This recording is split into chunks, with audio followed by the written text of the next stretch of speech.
Hello and welcome everyone to this CyberLab panel discussion, Navigating Cybersecurity Challenges in Healthcare.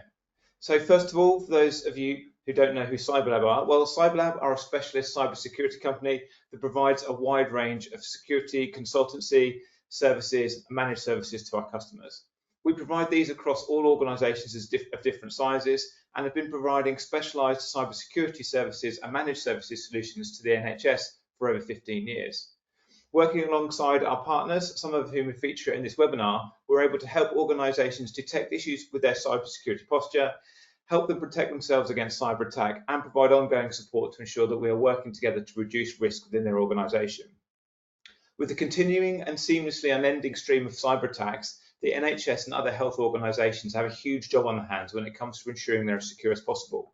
With 11 cyber alerts published by NHS Digital in April alone, and NHS Dumfries and Galloway confirming last week that they had lost a number of patient records and they've been released by a recognised ransomware group following a cyber attack, cyber criminals are going to continue to focus their efforts on healthcare organisations.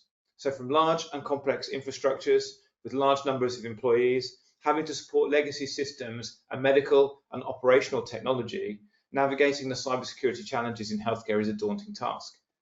Joining me today to explore how we safeguard these healthcare organisations against cyber attack, we have Costa Cusas, cybersecurity consultant at Sophos, Daniel Trivoletto, VP of R&D at Forescout, Jack Porter, regional sales manager for Logpoint, and Darren Leach, UK sales manager for SecurEnvoy.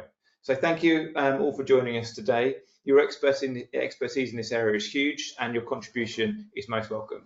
So without further ado, I'm going to jump in and I'm going to start asking our panelists some questions. So the first question I've got is, what unique challenges does the healthcare sector face in terms of cybersecurity compared to other industries? And I'll open that up to Costa.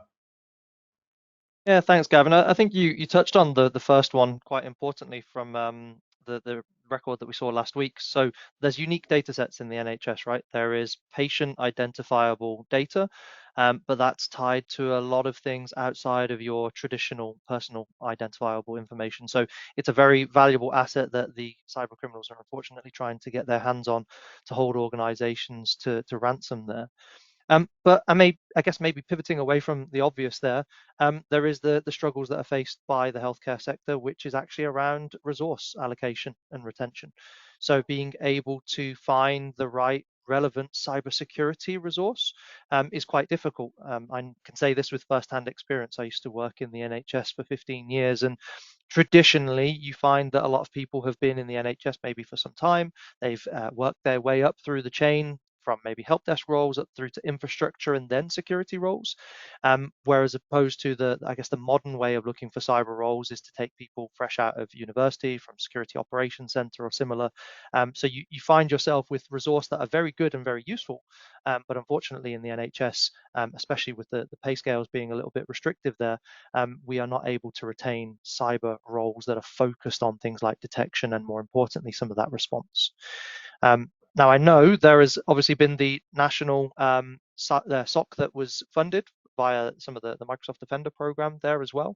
And I see that there's been a lot of reliance on that national SOC service. But I think we've really come to the realization point now, 5 years later after its inception, is that it's not a one-size-fits-all. Lots of those NHS organizations are still very much having to do things for themselves. And where they do have, say, ambulance services, where there's true life or death scenarios, relying on a national system is not as easy as maybe was originally planned. And so we're starting to see, with restricted budgets, the move to the market for true SOC services to supplement those services that are already in place to help prevent some of these types of attacks. That's great. Thanks, Costa. Yeah, great. Fantastic answer. So, Darren. Yeah, thank you, Gavin.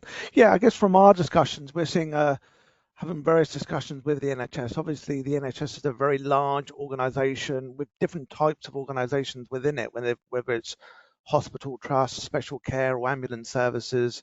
And I think what we're seeing from those discussions is, they have a whole different types of environments. Some are in the cloud, some are on premise. They have different software environments and network environments. So it means no organisation has the same requirement. On top of that, what we're seeing is obviously data protection, as you touched on earlier, as a key challenge in managing that sensitive data. And in addition, that the NHS is a very large user workforce. There's lots of users. Some of the customers we're talking to have over 5,000-10,000 users. So, there's a number of challenges there within the NHS. I guess what we've been seeing recently, and some of the areas that we're seeing, obviously, is as part of any sort of security strategy, is obviously looking at the identity side, so managing that large user workforce and how they're accessing those systems. Obviously, with COVID and hybrid working over the last couple of years, that's increased their challenges as whether they're working from home or within the trust. So there are a number of challenges, as Konstantinos mentioned earlier, that budgets and resource are tight, but there's a whole range of challenges there, and it ranges anything from identity access right through to data security, and having a strategy there is very important for them. So yeah, thank you, Gavin. Yep. Brilliant. Okay, and Daniel, over to you. Thank you. And I'll start from something that Darren just touched upon when he started speaking, which is the complexity and heterogeneity of networks and devices in the healthcare industry. I think between work from home, work remote, as you want to call it, or the broad set and type of devices, a diversity of devices that healthcare organizations have, which is broader than most industries. If you think about it, healthcare networks consist of our traditional workstations, IT devices with the enterprise IoTs, from smartphones, cameras, and so on and so forth. Networking devices constituting the backbone of any network, but also, building automation, IoMT, and most of these devices actually, especially when you go to the IoTs and the IoMTs, are not built for security, right? They're built for keeping patients alive. So how do you deal with basically securing these devices while not impacting the life and health of basically patients? And that brings me to my second point, indeed, which is the fact that you're trying to secure something that is life critical.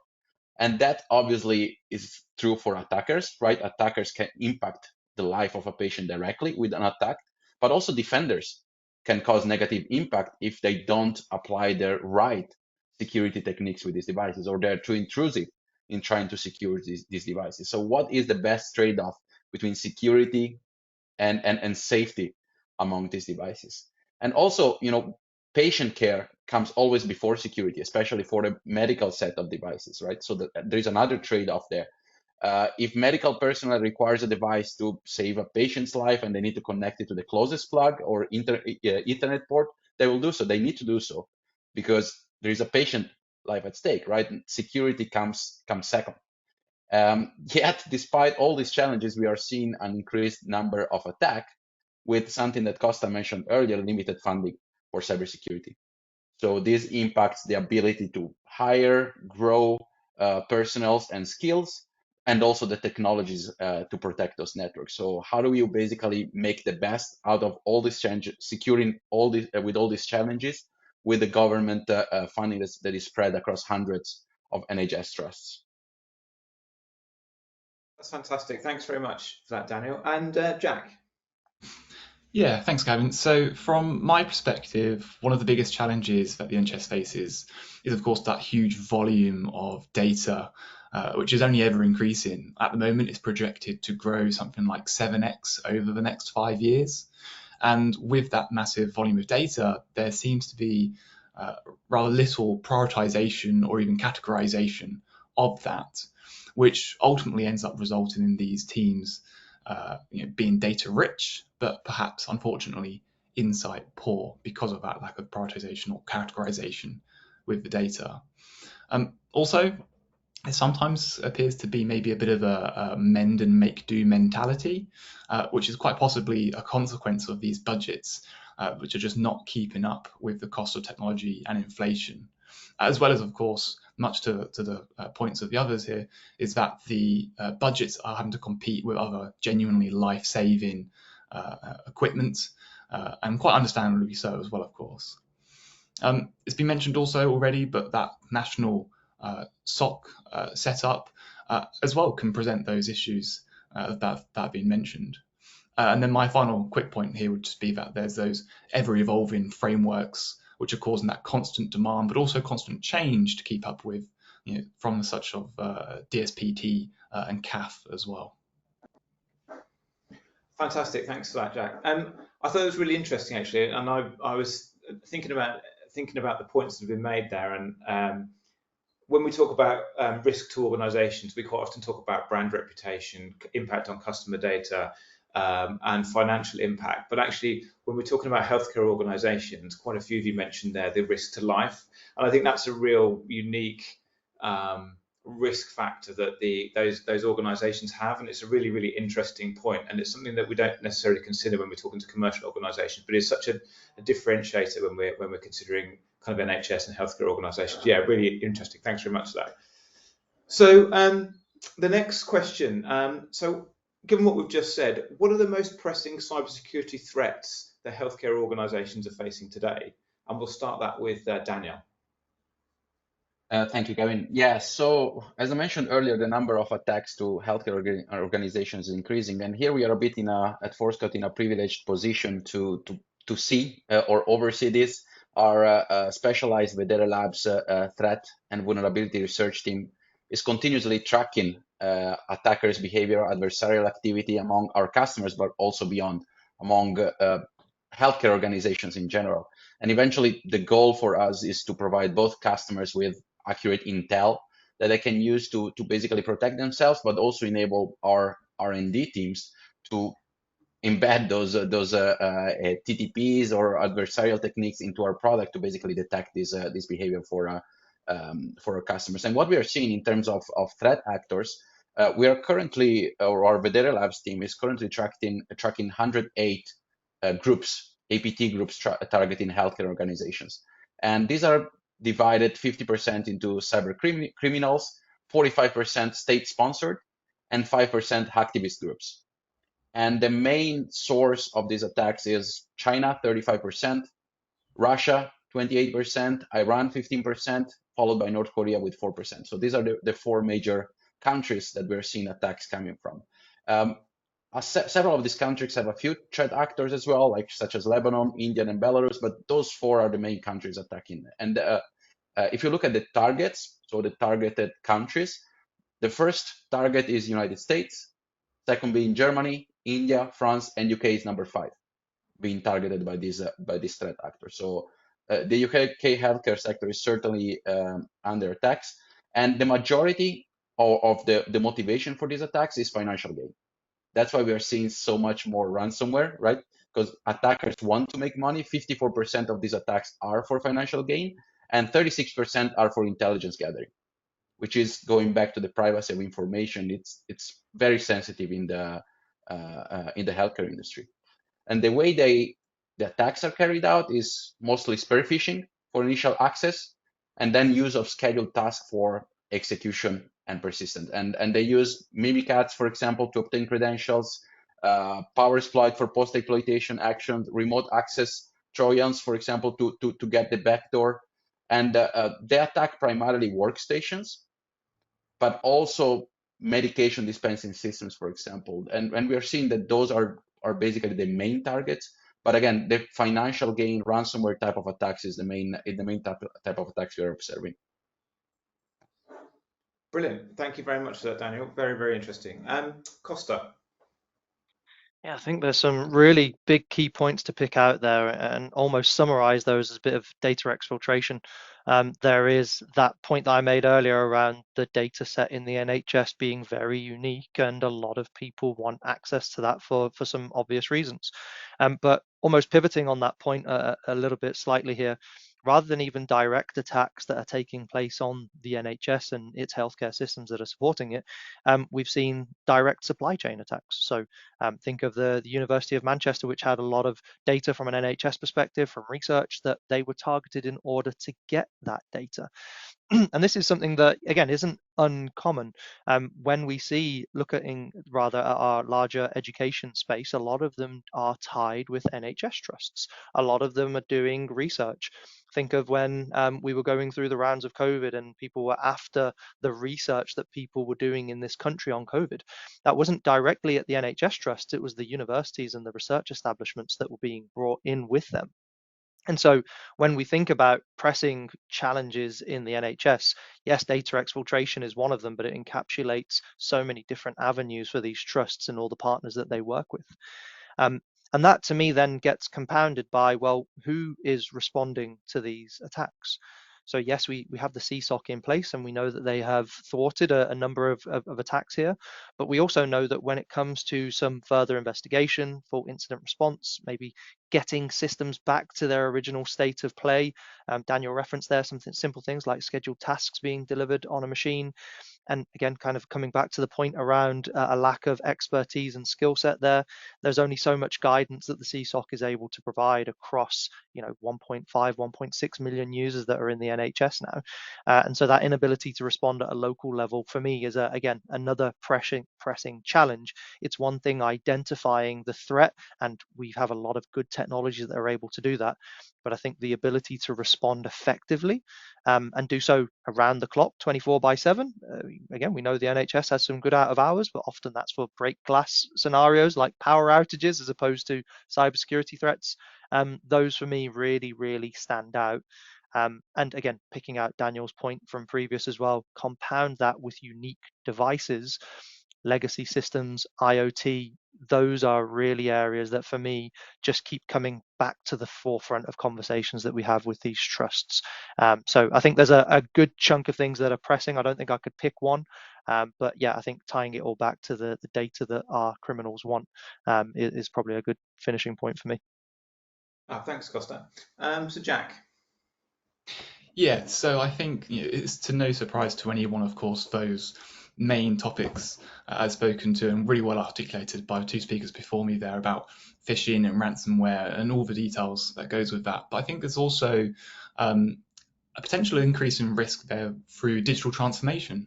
This need and drive to digitize processes and information, quite clearly opens up those key pieces of information, very valuable information, to the internet, perhaps. If they're being remotely accessed by GPs and doctors and surgeries, maybe they're being even remotely accessed by patients themselves.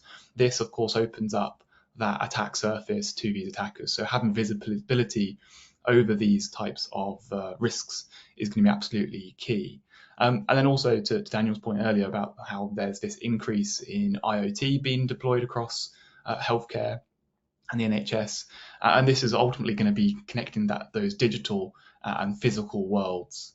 And there can be some unexpected value from this, but of course also a much wider and more detailed attack surface that comes with it. Brilliant, thanks, Jack. Great answer. And Darren. Yeah, thank you, Gavin.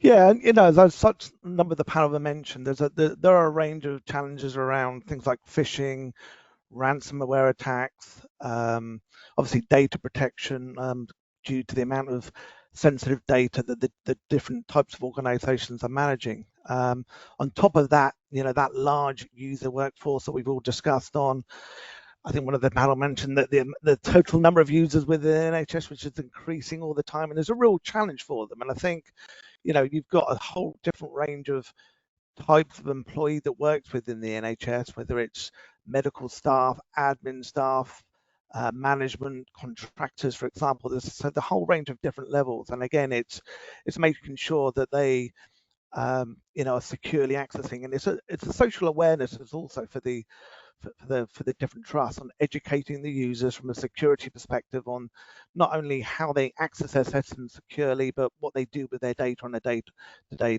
basis. So yes, there are a number of challenges, both from external threats and locking down and deploying different measures, but also educating the workforce, because we're seeing that there's a whole range of different types of employees and contractors that are not educated as enough what they really need to be from a security perspective. So helping the trust educate their users to be secure and allowing them to have technology so that they can identify and secure their users before accessing systems is the key requirement, as well as some of those other key things from a data perspective as well. Great, thank you, Darren. So I thought it was, again, a really interesting set of comments from you all there. I thought that was really good. The 108 criminal groups, I thought that was really an interesting point there, Daniel. So it's the constant barrage of kind of threats that those organisations are receiving, which is it's a huge number, and you've only got to get something wrong once. You've got lots of people knocking on your door. You've only got to get that thing wrong once, and it causes an issue. And that, I think, that really goes to the scale of the challenges that some of these organisations actually have. Okay, third question. So organisations, and particularly when we talk about the NHS, have access to Microsoft E5 licenses. So are the security controls that are included in this subscription enough? And I'll open that up to Darren first. Yeah, thank you, Gavin. I mean, this is an interesting question. It's quite a topical discussion. Obviously, we've been working for NHSs for a number of years, and I'd imagine a lot of those trusts have been using different technologies for quite a long time. And I think since E5 has certainly expanded their offering over the last few years, you are seeing that the trusts are looking at that E5 license model and technology offering to see where they can consolidate, and that's driven by cost, management, resource, technology, and a lot of them are consolidating on E5 due to those challenges. But across a number of technology, there's always going to be gaps. I mentioned earlier that a lot of the trusts we talk to, some are on-prem, some are on cloud. They have different environments and different applications. So just running E5 is not a one-size-fits-all for all of their requirements. There's still significant gaps, even if they do consolidate on E5. That's been highlighted by the recent NHS policy from an MFA perspective, where they need to complement that with agents, for example. So we are seeing that within the policy. And even though there is a driver where we accept that the NHS will leverage E5 because of cost of management, I think they're starting to understand that they need to layer on top of that, whether it's authentication, data security, endpoint security, and they're now having to layer on top of that to complete their strategy and also meet those new compliance requirements that are coming out for those NHS organisations. Great, thank you very much for that, Darren. Jack? Yeah, sure. So from a SIEM perspective, Sentinel, Microsoft Sentinel, is no doubt a very powerful, it's a very great tool, especially for ingesting the data from other Microsoft tools, as you'd expect. But we have found through conversations with some of our customers and others that it can be quite limited sometimes in how it can integrate and collect from other third-party non-Microsoft data sources. To that point also, the costs sometimes of these E3 and E5 agreements aren't always immediately clear. And sometimes there can be that hidden cost of ownership. And again, to relate that directly to SIEM, they still may need to pay an ingestion charge or even some other particular charges when they're using that tool outside of those other Microsoft tools and data points. Another point that might be slightly controversial here is that there's that constant state of change with Microsoft products. And innovation is great. There has to be innovation in technology and security especially. But if we're looking at teams who are limited in their resource, then having things which are constantly changing, menus, little pop-ups are changing, where the protections lie in the product stack can be quite disorientating perhaps. So that can sometimes be a bit of a challenge that people need to realize too. And then my final point for this, I think, would be that, again, with those sorts of tools, there can be sometimes a complex understanding or requirement needed in order to actually make the fullest extent of those tools. And unless you have that understanding, then you may not be able to do so and make the best use of that investment. Okay, great. Thank you very much for that, Jack. Costa? Yeah, some really good points by Jack there. I'm particularly a fan of the total cost of ownership point there. And actually, it's one that when we think about incremental changes in any platform, if it's something that isn't, shall we say, configured out of the box, it really needs to be configured heavily, or considered heavily rather. But I'll come back to that point in a moment. so back to your original question, are the included security aspects enough? It's a difficult one, right? How do we define what is actually good enough? Back to Darren's point around, what areas are we actually covering? The E5 license in its original inception only covered endpoints, for example, and at the time didn't cover servers. Now, forgive me for picking apart some of the great pieces of these being in place in the first place, but for example, tamper protection currently isn't enabled across the NHS Defender stack, and it's looking to be implemented soon. Now, my view on that is that great that we're looking to implement those changes, but is it that on a national E5 subscription, the trusts will always be looking at those bits of innovation, if we should call them?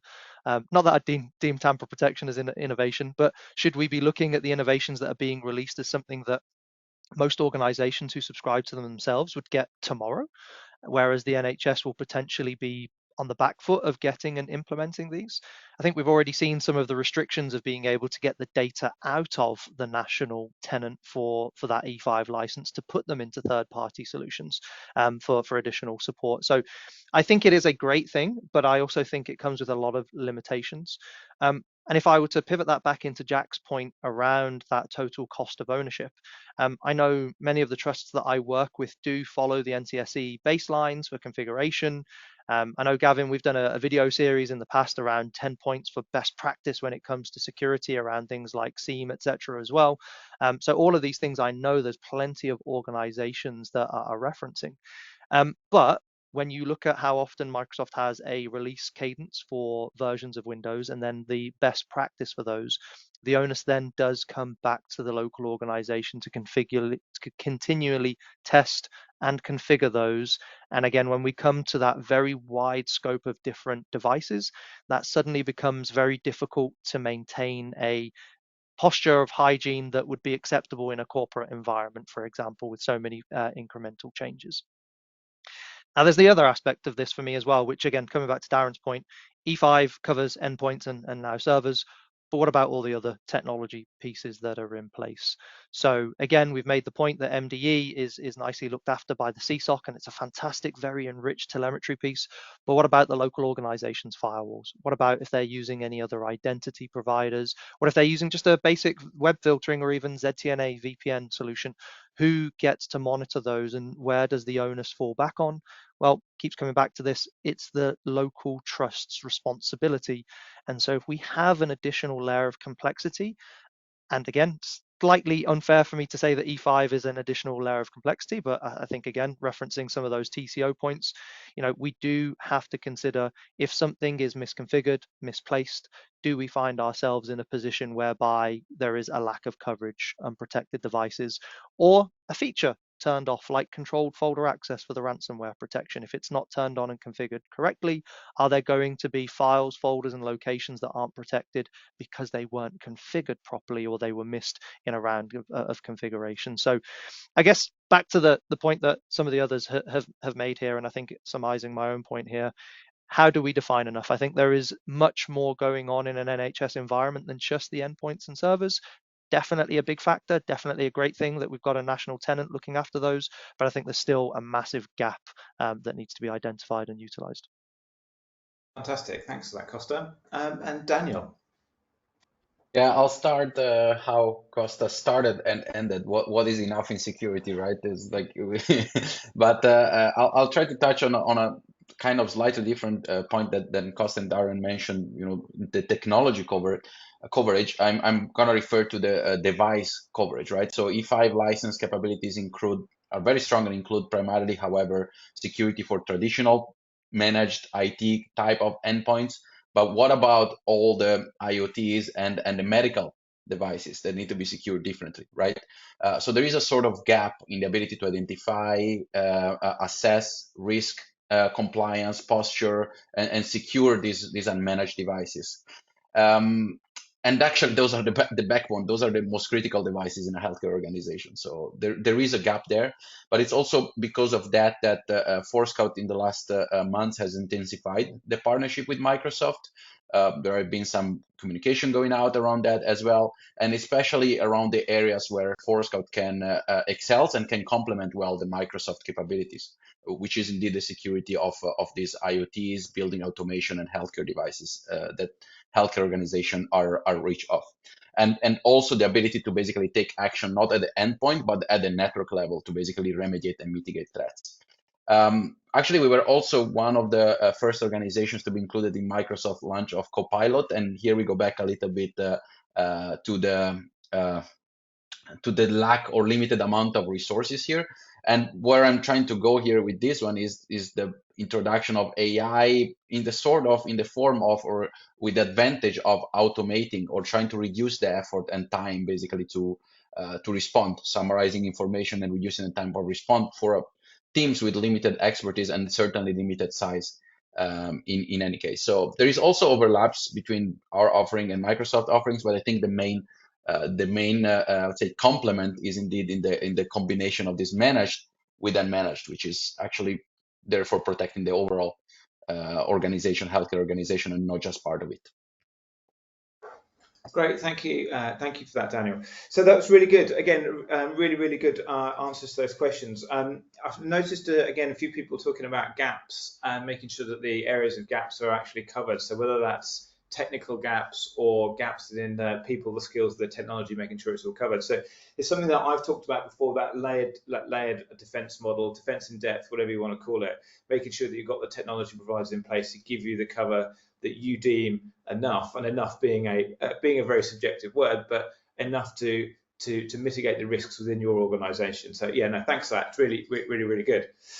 So my final question, given what we've discussed already, how do healthcare organizations balance budget constraints against cybersecurity? And I'll start that off with Jack. Yeah, so I think the first thing to really think about is finding and then partnering with an organization, a team of people that can deliver on what it is that you want, your objectives, your outcomes, but to do so in a way that's really quite simple.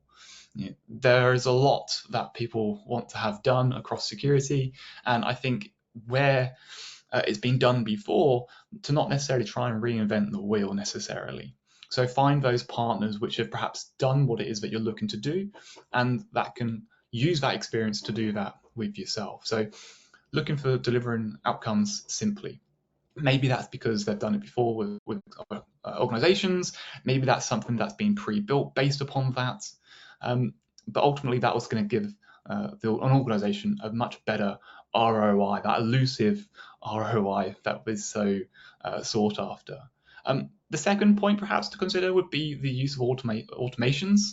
Now, I'm not necessarily talking here about the whole wonderful, magical world of AI, but maybe just thinking about where it's sensible and appropriate to look at what your processes are today and to put maybe some playbooks, maybe some sort of automations aligned to those.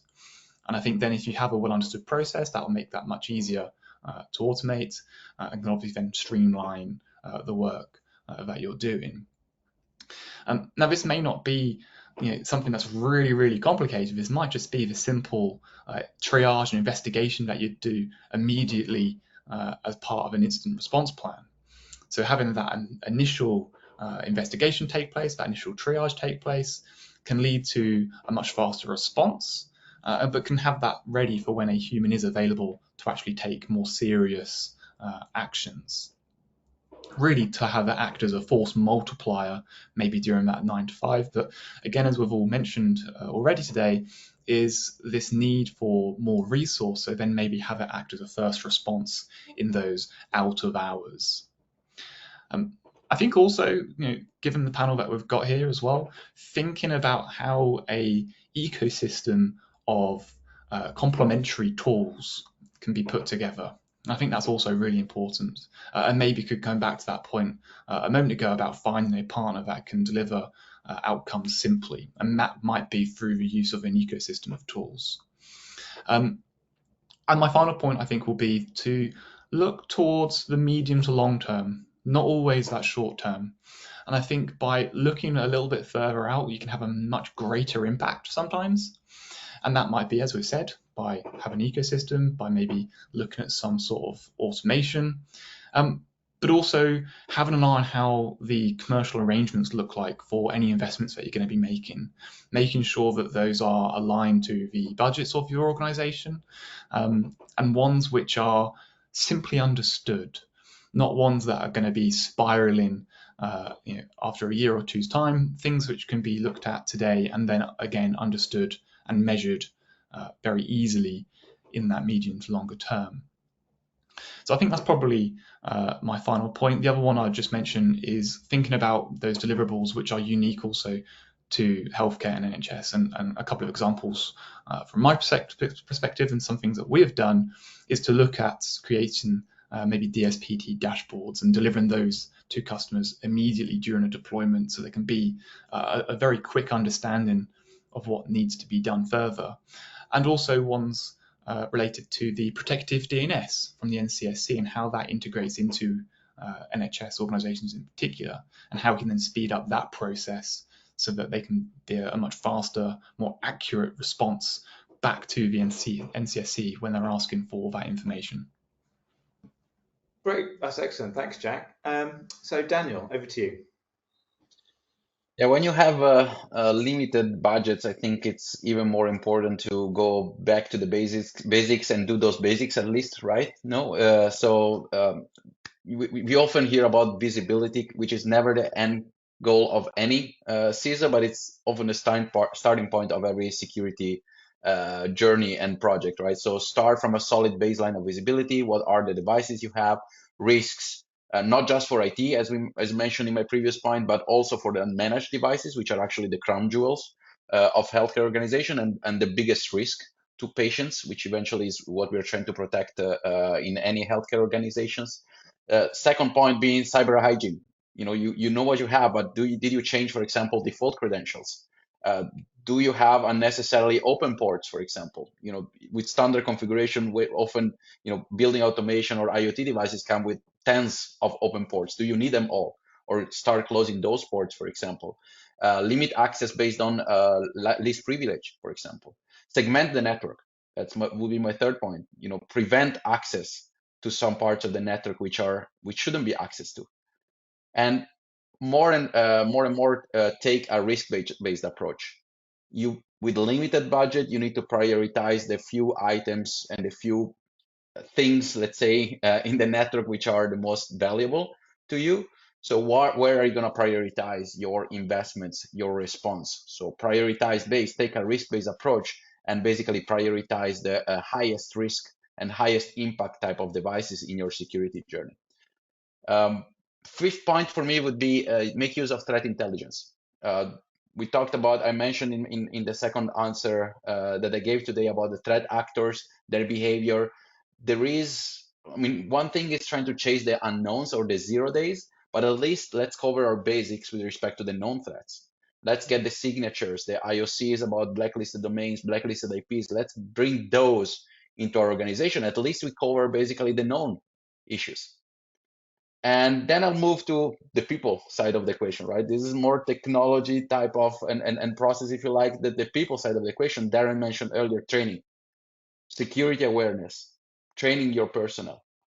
And going and concluding, I would say, as Jack mentioned, is be careful not to overextending the teams with too many technologies, too many solutions. And that's where basically security automation becomes key. You need to rely, sure, on technology, but most of all, you need to rely on your people able to operate those technologies. And there is so many manual efforts, so many manual actions that could be automated. So relying on those automation among the security ecosystem is fundamental to basically be security being sustainable for healthcare organizations. Great, thank you very much for that, Daniel. Darren?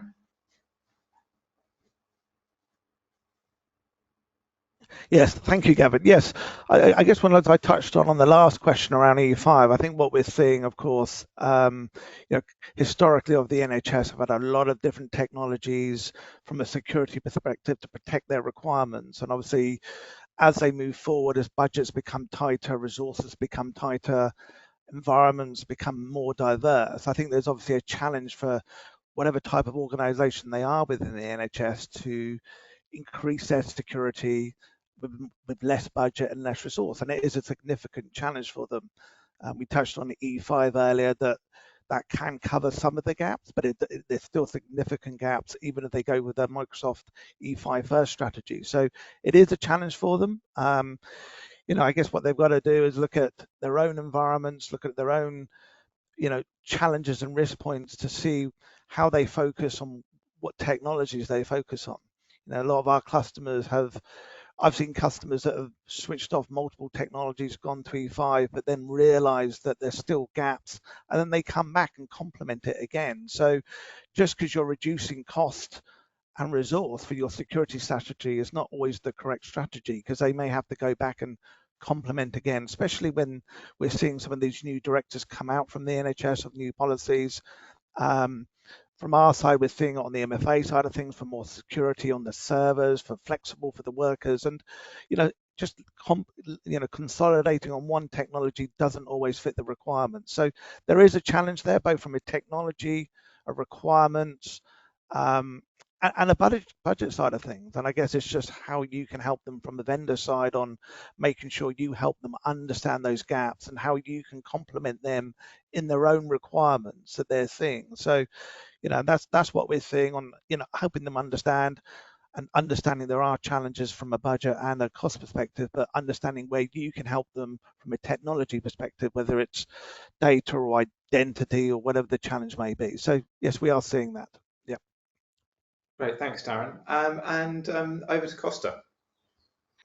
Yeah, thanks, guys. So again, I'd like to kind of bring it back to the original question, and how do you balance budget constraint and cybersecurity? There's some really good points that have been brought out here around security baselining and similar, but the question that we posed for some of the other pieces here is, what's considered good enough, right? And the only way that we can consider something being good enough or not is to have those baselines, but also to baseline ourselves against things like the DSPT toolkit, to be able to go back in and work with other practitioners like yourselves, Gavin, at CyberLab, to be able to go and say, what are the learnings that we've seen from trusts that maybe have got it wrong? There are lessons to be learned considerably throughout the scale of the NHS. So being able to see where people have got it right, where trusts have got it wrong, and being able to use those to drive cost efficiencies, I think are very, very important. And that ultimately then comes back to who makes the decision to buy or invest or to spend time on some of these projects and investments. So we've seen it a lot at the ICB level, where group level investments are being done from a cost efficiency perspective. I hope to continue to see that flourish, because there is always an efficiency in scale, hence the E5 license nationally as well. But almost bringing it back to home, sweat the investments that are in place. With my Sophos hat on, we do complimentary snapshot health check reviews of customers' estates to go through and say, do you have stale admin accounts? Is there anybody with MFA disabled that shouldn't be? Do you have a policy that is going to be misconfiguration? I'm sure everybody else on this call offers very similar. And the idea here is, if we go across that stack that we've got in place, maybe work against our own internal risk register to highlight these things and make sure we continue to highlight where things are misconfigured, I think you can get a lot out of what has been invested in the first place to get that ROI, rather than, forgive the term, looking and buying the next shiny thing to fix the problem. And again, I can say that as my guilty NHS hat. We definitely used to do that, where we saw a problem, asked for a budget, went and bought something, as opposed to reinvesting what we've got in place. But naturally, that comes with every organization's different approach to budget and their own risk register that's in place. A couple of other things that I think are massively important here. Every organization pen tests, of course, now, but I think breach simulation is another area that really highlights what is and isn't happening in an organization. So, coming back to the phishing simulation, that's great from a user perspective, but how do our admins respond? How do our board respond when something has taken place? Because you mentioned the trust earlier on that has been unfortunately hit. Have we all got a playbook that we can follow, or that we've run through already, so that it's less of a, and I'm not saying this was the case with the trust last week, but less of a panic situation, but more of a structured approach to get ourselves out of that particular issue. But there's always going to be the big factor here in the NHS. Technology needs to be an enabler, and it shouldn't take away a local practitioner's ability to work. Everybody's touched on that so far. So where we do talk about consolidation of technology, where we do talk about driving cost efficiencies, for me, they all have to circle back, as I'm sure every board member who listens to this and every technology evangelist in their trust listen to this, everybody will agree that the solid message here is to make sure we're not doing anything that is detrimental to service delivery. And so if we're taking away with one hand and that introduces a risk, then of course that for me shouldn't be a case of budget constraint and cybersecurity. The cybersecurity risk element there should dominate and ultimately make sure that the technology and similar that's in place is good enough within that budgetary constraint. But yeah, Gavin, kind of pivoting it back to yourself, I think you guys are probably in the best position out of us all to be quite technology and vendor agnostic, to be able to say who should and shouldn't be implementing what solutions based on the learnings that you guys see, right? Yeah, absolutely. So that's something that we find ourselves doing a lot, working with trusts, working with them to actually help build out their ongoing forward strategy for security. I think that's an incredibly important thing for them to do. And Jack mentioned that earlier on, not just looking at the short term, looking at the long term. What's your goal for security? And again, security is much more than that, just that tech team looking after it. You've got your elements of things like compliance. So are you working with your compliance team to make sure you're compliant to frameworks? And when we talk about compliance, are your devices compliant with what your policies say they're going to be? How are we going to roll that out? What are your future plans in terms of levels of compliance across your business? What are you expecting to make sure that you've got a secure business? And I think that's something that's we can certainly do as a technology provider, being fairly agnostic, but having the vendors and the tool selection that you guys are able to bring to those organizations to once we've identified the gaps, to actually close those gaps down in the best way for the customer. I think we've all on that last question made the point about making sure that we're kind of getting the basics done right for everyone, and then building on top of a really, really great foundation. And I think for me, that's always the key for any security posture, is get the basics right and then build on that to work towards your long-term goals in terms of securing and de-risking your organization as best we can. So thank you very much for all of your time today. It's been incredibly interesting. Lots of expertise in the room, and it has been as these panel sessions usually are, really, really, really interesting. So as you've heard today, there are lots of challenges when securing healthcare organizations, and indeed organizations of any kind, but there are cybersecurity solutions, services and experts that can help to form that layered approach to security. If you'd like any further information on any of today's topics, please feel free to reach out to me or to any one of my CyberLab colleagues, and we'll be happy to discuss your requirements with you. So finally, it's time for me to say thank you to all of our panelists for providing their expertise, and for all of you joining us on this webinar. Thanks very much, and goodbye.